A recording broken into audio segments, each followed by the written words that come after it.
বিসমিল্লাহির রহমানুর রহিম।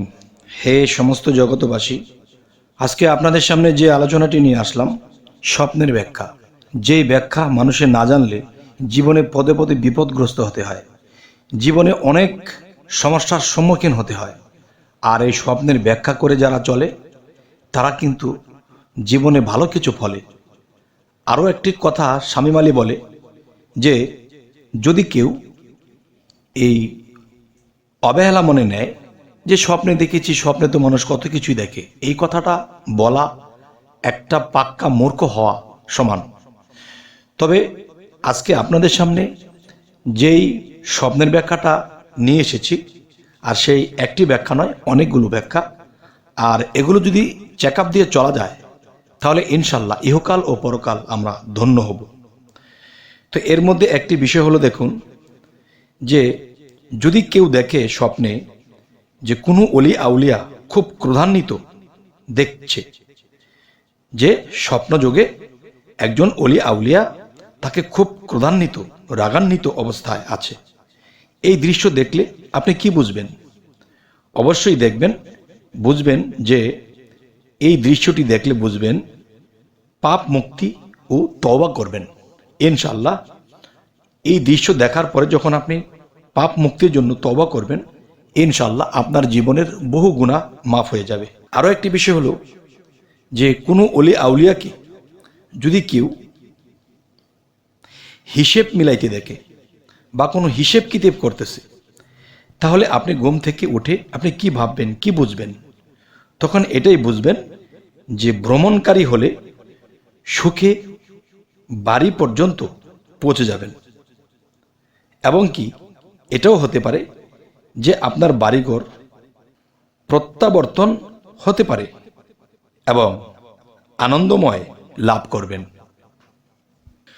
যদি আপনি কখনো স্বপ্ন দেখেন যে আল্লাহর নূর দেখেছেন স্বপ্নযোগে, তখন এইটা দেখলে কি হবে?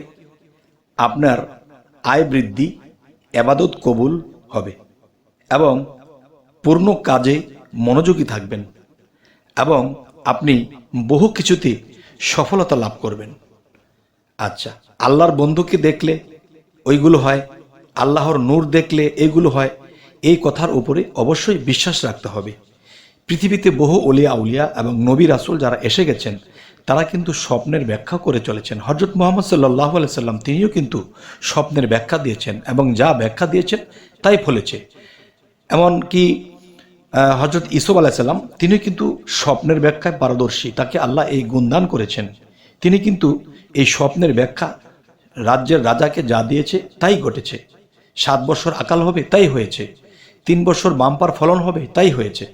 তাহলে স্বপ্নের ব্যাখ্যা যদি আমরা এই বেলায়েতের যুগে আমরা করে করে চলি, ইনশাল্লাহ আমাদের সামনে আমরা ঠেকব না ইহকাল এবং পরকাল। অবশ্যই এই কথাগুলো লক্ষ্য করবেন। আল্লাহর অলিকে খুশি দেখলে স্বপ্নে আপনি কি বুঝবেন? আল্লাহর অলিগণকে যদি আপনি খুশি দেখেন তাহলে কি হবে? এর ব্যাখ্যা কি হবে? এর ব্যাখ্যা উত্তম আশা পূর্ণ হবে আপনার জীবনে। আপনি সবচেয়ে উত্তম, উৎকৃষ্ট মানের, খুব ভালো মানের আশা করেছেন, আর সেই আশা হতে হবে আল্লাহর পছন্দনীয়, তাহলে সেই আশা আপনার পূর্ণ হবে। আচ্ছা, এর পরবর্তীতে যদি আসি যে আল্লাহর অলিকে বেজার দেখলে স্বপ্নে আপনি কি বুঝবেন? আপনি যদি কোনো আল্লাহর অলিকে বেজার অবস্থায় দেখেন, মুখ গম্ভীর অবস্থায় দেখেন, তাহলে আপনি কি বুঝবেন? আপনার বুঝতে হবে যে অকল্যাণ হবে এবং আশা পূর্ণ হবে না। আপনি যে আশা করেছেন সে আশা আপনার পূর্ণ হবে না, এবং পূর্ণ না হওয়ার কারণ একজন আল্লাহর অলির সাথে কিন্তু আল্লাহ বিলীন থাকে। তখন একজন আল্লাহর অলি বেজার থাকা মানে কি? আল্লাহ বেজার থাকা। এখন আপনাদের সামনে যে কথাটি বলবো সেটি হলো, দেখেন যে আল্লাহর অলি খুশি আছে। আল্লাহর অলিকে যদি আপনি খুব হাসি খুশি অবস্থায় দেখেন, তাহলে ঘুম থেকে উঠে আপনি কি ভাববেন, কি বুঝবেন?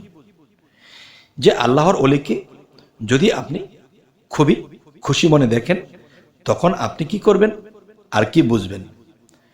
যে তওবা করবেন এবং পাপ মোচন হয়ে যাবে আপনার, এবং ভাগ্য আপনার বদলে যাবে। ভাগ্য বদলে গিয়ে আপনার ভালো কিছু ভাগ্যের দিকে আপনি রওনা দেবেন ইনশাআল্লাহ।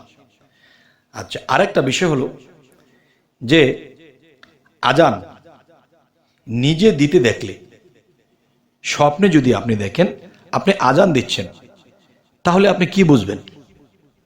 স্বপ্নে আজান দিতে দেখলে আপনি কি বুঝবেন এবং ঘুম থেকে উঠে আপনি কি ব্যাখ্যা করবেন? ঘুম থেকে উঠে আপনি এটাই আশা করবেন এবং ব্যাখ্যা নেবেন যে পরম উন্নতি লাভ হবে আপনার। আর সেই উন্নতি লাভটা কোথায়?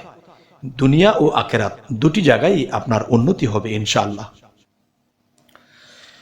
তবে অবশ্যই যে আজান বিষয়টা, অনেকেই স্বপ্নে আজান দেয়, আর এই আজান দেওয়াটা খুবই ভাগ্যের লক্ষণ।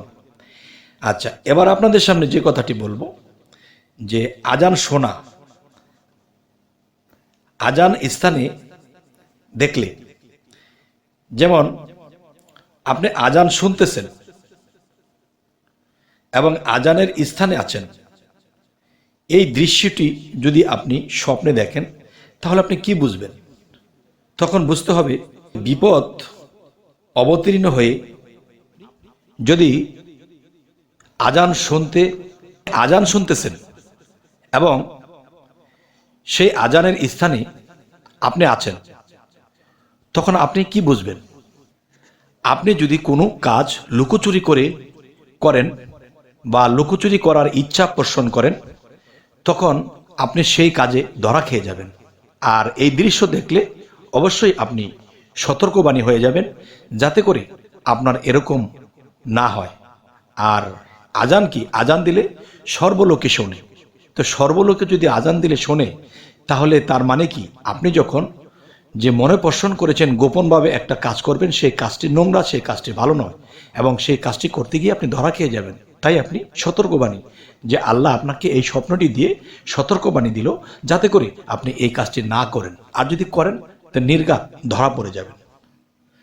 তবে আজকে আপনাদের সামনে এই আলোচনাগুলো করার উদ্দেশ্য এটাই যে মানুষ স্বপ্ন জিনিসটাকে অবহেলা করে চলে যায়, যার ফলে মানুষ ধরা খেয়ে যায় এবং অসম্মানী হয়।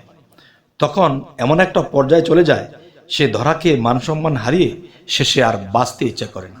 কেন? আল্লাহ তো আমাদেরকে অবশ্যই ইঙ্গিত দিচ্ছে।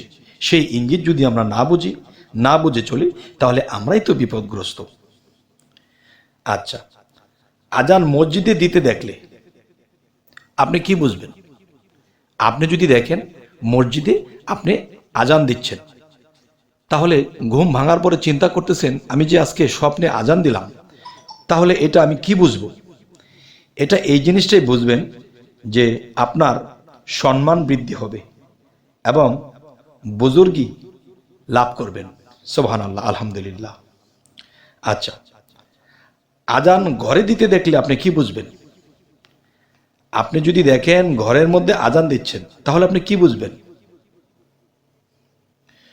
তাহলে বুঝবেন ক্রমান্বয়ে গরিব হতে থাকবেন। আপনি ঘরে আজান দিতে স্বপ্নে দেখলে আপনি দিনে দিনে গরিব হয়ে যাবেন। আচ্ছা, আজান ও একামত সময় মতো দিতে দেখলে কি বুঝবেন? আজান ও একামত যদি সময় মতো আপনি দিতে দেখেন, তাহলে আপনি কি বুঝবেন? তখন ঘুম ভাঙলে পরে আপনি এটাই বুঝবেন যে প্রচুর ধন সম্পদ প্রাপ্তি হবেন, হজ করবে, সৌভাগ্যবান হবেন, সম্মানিত হবেন, অপমানিত নয়, সম্মানিত হবেন এবং সৌভাগ্যবান হবেন। আচ্ছা, আজান হেঁটে হেঁটে দিতে দেখলে আপনি কি বুঝবেন? আপনি হাঁটছেন আর আজান দিচ্ছেন, এই দৃশ্য যদি আপনি স্বপ্নে দেখেন, তাহলে আপনি কি বুঝবেন? তাহলে আপনি এই জিনিসটাই বুঝবেন যে আপনি হজ করবেন এবং পাপ কর্ম বিরত থাকবেন এবং পবিত্র হবেন। তবে হে সমস্ত জগতবাসী, আজকে আপনাদের সামনে যে আলোচনাটি নিয়ে এসেছি, অবশ্যই কারো জীবনে এরকম ঘটনা ঘটে, আর এই ব্যাখ্যাগুলো যদি আপনারা জেনে রাখেন, ইনশাল্লাহ আমরা সামনে আগে পিছে এবং পুলসিরাতে এবং হাসরের ময়দানে আমরা কখনোই বিপদগ্রস্ত হব না। এই দুনিয়াতে যে নিরাপদ সেইখানেও সে নিরাপদ, এখানে যে চরিত্রবান সেখানেও সে পবিত্র এবং চরিত্রবান। আরেকটি বিষয় হলো, আজান অসময়ে দিতে দেখলে আপনি কি বুঝবেন? আজান অসময়ে দিতে দেখলে আপনি দেখবেন যে আপনি কারো কাছে সামাজিকভাবে কারো কাছে আপনি লাঞ্ছিত বঞ্চিত হবেন, অবিচারীর কাছে লাঞ্ছিত বঞ্চিত হবেন। আচ্ছা, আরও একটি বিষয় হলো, আজান বিছানায় শুয়ে থেকে দিতে দেখলে স্বপ্নে কি বুঝবেন? আজান বিছানায় শুয়ে থেকে দিতে দেখলে স্বপ্নে আপনি এর ব্যাখ্যা কি করবেন? যে এর ব্যাখ্যা হবে, স্ত্রীর প্রতি ভালোবাসা অত্যন্ত বৃদ্ধি পাবে। স্ত্রীর প্রতি অত্যন্ত ভালোবাসা বৃদ্ধি পাবে। এই যে জিনিসটা, যে যদি আপনি এই আজানটি বিছানায় শুয়ে শুয়ে দিতে দেখেন। যাই হোক, হে সমস্ত জগতবাসী, আজকে আপনাদের সামনে যে স্বপ্নের ব্যাখ্যাগুলো তুলে ধরলাম, অবশ্যই যদি আপনারা মনে রাখতে পারেন, আর কারো জীবনে যদি এই ঘটনাগুলো ঘটে, অবশ্যই আপনারা স্বপ্নের ব্যাখ্যা করে চললে আপনারা কখনোই বিপদগ্রস্ত হবেন না। ইহকাল এবং পরকাল দুই কালেই আপনারা জয়লাভ করবেন। তবে আমাদেরকে আল্লাহ স্বপ্নের ব্যাখ্যা বুঝে চলার তৌফিক দান করুন। তবে আরেকটি কথা হলো যে আমাদের চ্যানেলে যদি আপনারা নতুন হয়ে থাকেন, অবশ্যই সাবস্ক্রাইব করে নেবেন, পরবর্তীতে যেন আপনাদের সাথে আবার দেখা হয়, আবার সুন্দর আলোচনা নিয়ে আসতে পারি। তো সকলেই ভালো থাকবেন। আল্লাহ হাফিজ।